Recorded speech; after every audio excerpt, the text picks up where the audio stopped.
درود شریف جو ہے وہ ایک مسلمانوں کے پاس اللہ کی طرف سے تحفہ ہے. دیکھیں یہ بخاری مسلم میں جو صحابی یہ حدیث روایت کرتے ہیں نا درود ابراہیمی کی، تو وہ کہتے ہیں میں تمہیں ایک تحفہ دوں جو میں نے نبی علیہ السلام سے لیا ہے، وہ اس کو تحفہ کہتے ہیں. تو وہ پھر آگے درود ابراہیمی والی حدیث سناتے ہیں. اور جامعہ ترمذی میں حدیث ہے، مولا علی کہتے ہیں میں نے نبی علیہ السلام سے خود سنا تھا، کنجوس ہے وہ شخص جس کے سامنے میرا ذکر ہو مجھ پہ درود نہ پڑے. اللہم صلی علی محمد وعلی آل محمد.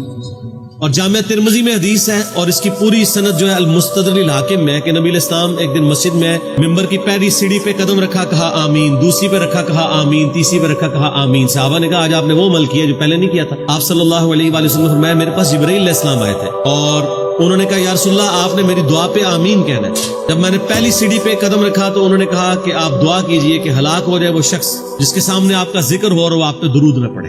اللہم صلی علی محمد وعلی آل محمد. میں نے کہا آمین. دوسری سیڑھی پہ برباد ہو جائے وہ شخص جس کو ماں باپ دونوں یا دونوں میں سے ایک بڑھاپے میں ملے اور ان کی خدمت کر کے جنت نہ کما سکے. میں نے کہا آمین. اور تیسری سیڑھی پہ ہلاک ہو جائے وہ شخص جسے رمضان کا مہینہ ملے اور وہ اللہ سے اپنی مغفرت نہ کروا سکے. اچھا یہ ترتیب جو ہے نا ان تینوں باتوں کی مختلف روایتوں میں مختلف ملتی ہے، بل باتیں یہ تین ہی ہیں. سینسٹیو ایشو ہے. پھر صحیح مسلم میں حدیث ہے جو اذان کا جواب دے اس کے بعد دروشی پڑھے اور الوسیلہ والی دعا مانگے میری شفاعت اس کے لیے حلال ہو جائے گی. جامعہ ترمذی میں حدیث ہے قیامت والے دن سب سے زیادہ میرے نزدیک وہ شخص ہوگا جس نے دنیا میں سب سے زیادہ مجھ پہ درود پڑا ہوگا. اللہم صلی علی محمد وعلی آل محمد.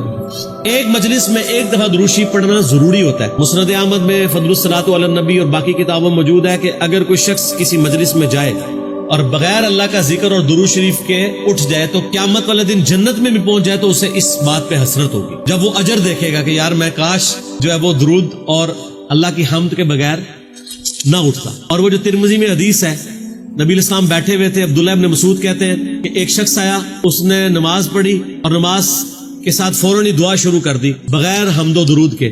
آپ علیہ السلام نے فرمایا سائل نے جلدی کی. ایک اور دوسرا شخص آیا، اس نے نماز کے بعد حمد بیان کی، پھر دروشی پڑھا، پھر دعا مانگی تو آپ فرمایا سل تعطا، مانگ تجھے دیا جائے گا، مانگ تجھے دیا جائے گا. پھر جو پہلے آیا تھا اس کو آپ نے کہا کہ یہ طریقہ نہیں ہے، جب بھی تم نماز میں دعا مانگو یا نماز کے بعد تو پہلے اللہ کی حمد بیان کرو، پھر دروشی پڑھو، پھر دعا مانگو، جیسے ہم نماز میں بھی کرتے ہیں التحیات للہ والصلوات والطیبات، یہ اللہ کی حمد ہے، پھر نبی علیہ السلام پہ سلام ہے، پھر درود شریف ہے، پھر اینڈ پہ دعائیں. یہ ترتیب ہے. تو یہ دعاؤں کی قبولیت کا ذریعہ ہے اللہ کی حمد اور درود شریف.